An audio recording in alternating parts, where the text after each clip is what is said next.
Barang siapa mau membunuh dia, mereka harus melawan aku. Saudara tahukah bahwa kita semua ditebus Tuhan demikian luar biasa? Kadang-kadang kita nggak sadar, karena kesusahan sedikit, kita langsung mengorbankan Tuhan. Kita capek sedikit, kita korbankan Tuhan. Kita nggak enak hati sedikit, kita korbankan Tuhan. Kita marah sama orang lain, kita korbankan Tuhan. Tuhan nggak pernah jadi nomor satu. So, jangan heran kalau Tuhan nggak pernah jadi nomor satu dalam hidup kita, maka kita juga hidupnya tidak akan pernah diangkat. Di dalam Bilangan 14, ini saya akan bacakan pemberontakan umat Israel. Satu kisah yang luar biasa. Lalu segenap umat itu mengeluarkan suara nyaring dan bangsa itu menangis pada malam itu. Bersungut-sungutlah semua orang Israel kepada Musa dan Harun. Dan segenap umat itu berkata kepada mereka, sekiranya kami mati di tanah Mesir atau di padang gurun ini, mengapakah Tuhan membawa kami ke negeri ini supaya kami tewas oleh pedang dan istri serta anak-anak kami menjadi tawanan? Bukankah lebih baik kami pulang ke Mesir? Dan mereka berkata seorang kepada yang lain, baiklah, kita mengangkat seorang pemimpin, lalu kita pulang ke Mesir. Mereka mau berontak sama Musa. Mereka bilang, oke, kalau gitu kita angkat aja seorang pemimpin, kita pulang aja. Ya, saudara, Israel ini gambaran dari kebanyakan orang Kristen saat ini. Orang Kristen kebanyakan, bukan orang Kristen spesial seperti kalian. Apa itu orang Kristen kebanyakan? Ke gereja? Ya, ke gereja. Melayani? Ya, diusahakan. Memberi? Ya, ala kadarnya.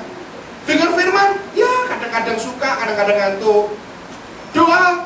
Ya, kalau ditunjuk aja. Ya kan? Saudara, itu orang Kristen kebanyakan. Marah? Oh ya, sering Pak, kami manusia. Ya kan? Berdosa? Ya, kami kan lemah. Ya kan? Saudara, ciri pertama orang Israel yang menggambarkan orang Kristen kebanyakan, ini tidak pernah bersyukur.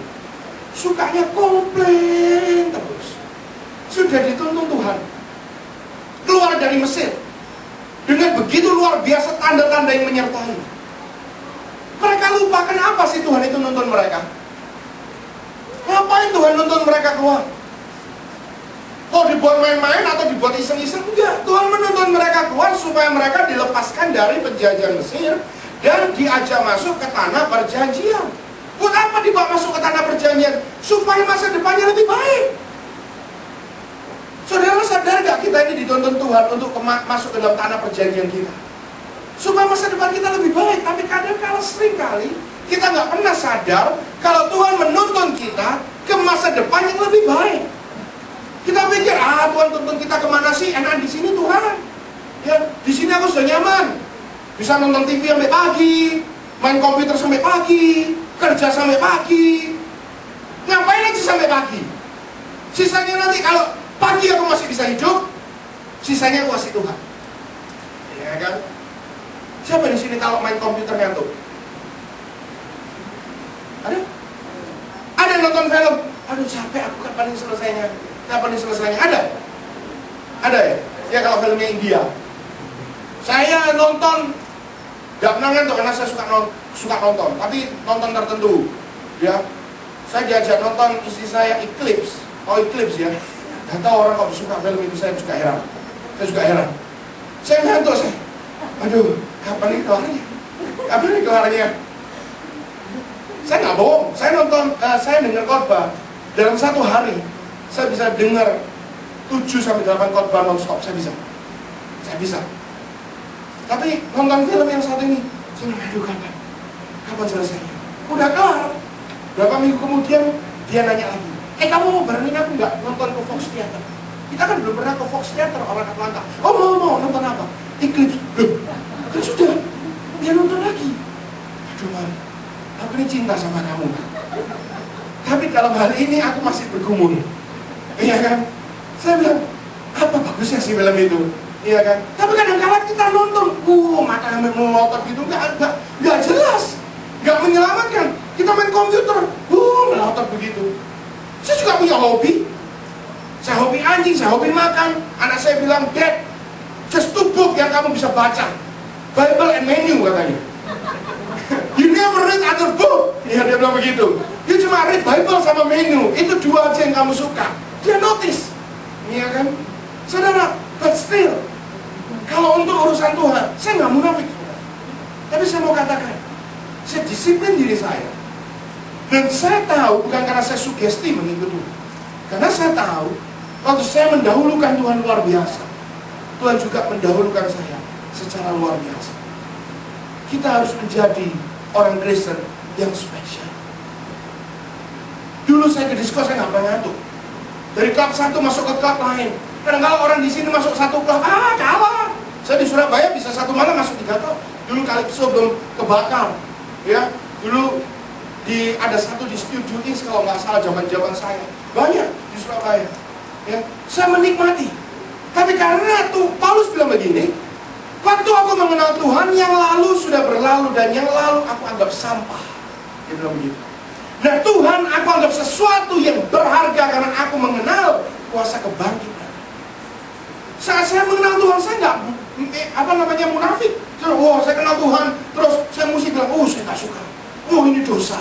Nah, tapi waktu semakin saya mengenal Tuhan, semakin saya menikmati pengenalan saya dengan Tuhan, otomatis nggak tahu kenapa, sekringnya sama mungkin adaptornya, apapun yang ada di saya underdealnya diganti sama Tuhan. Mendadak yang saya nggak tahu. Sekarang kalau saya masuk ke tempat-tempat tertentu yang dumpiang, terus banyak bau rokok apa, kayaknya udah enak tempat itu. Dulu saya enjoy. Nah, itu hal yang mungkin ekstrim. Ada hal yang mungkin kelihatannya nggak ekstrim. Nonton film sampai hari ini saya suka. Main komputer, ya Facebook. Non-stop, kadang-kala saya harus balasin orang Facebook banyak sekali. Ya, karena Facebook itu luar biasa. Sekarang CNN apa semua ada Facebooknya. Semua bisnis di Amerika pakai Facebook. Media yang luar biasa. Ya kan? Ada orang lain yang mungkin nggak suka Facebook. Saya nggak suka Facebook, saya suka telepon. Sama aja. Ya kan? Kadang-kala kita bilang waktu doa, Tuhan, sorry Tuhan ya, maaf Tuhan, ini telepon penting, nanti nyambung ya Tuhan.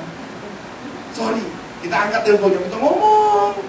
Pernah nggak kita ngomong sama siapapun, kita bilang, sorry ya, ini aku mau lagi doa, nanti nyambung. Nggak pernah kan?